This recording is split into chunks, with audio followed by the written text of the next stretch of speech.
When I was a brand manager at Procter & Gamble, my job was basically to make sure the product was good, develop new advertising copy, design the pack.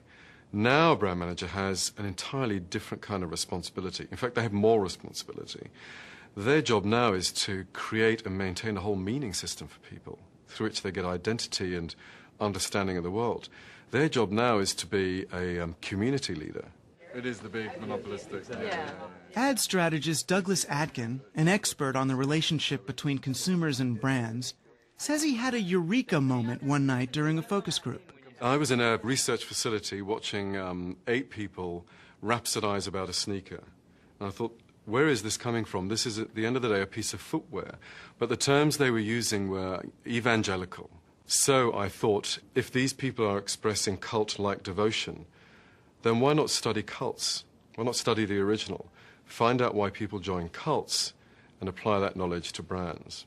I'm loyal to this practice because it's done so much for me. If Atkin could find what pushed a person from mere fan to devoted disciple, perhaps he could market that knowledge. Most of the people I discuss the WWF with know that it's not a sport.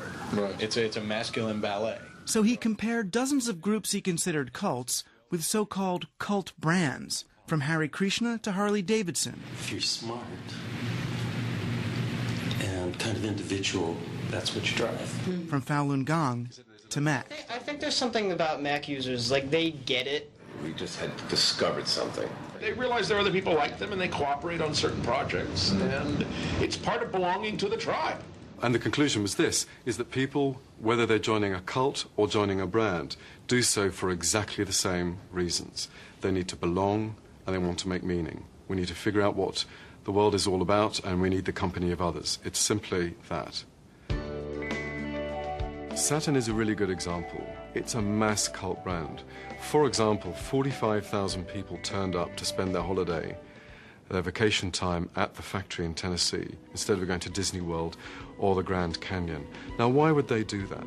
It's because they wanted to meet other people who own Saturns. They wanted to meet the rest of the Saturn family. They wanted to meet the people who made the car. The people who made the car wanted to meet them. And the people who ran the Saturn business knew that. This summer, they not only knew it, they turned it into an ad, which only brought more people into the Saturn family. We called it the Saturn Homecoming.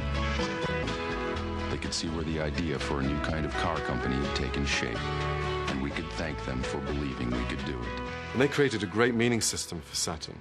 In those fantastic commercials, their meaning system was based on old-time values of community.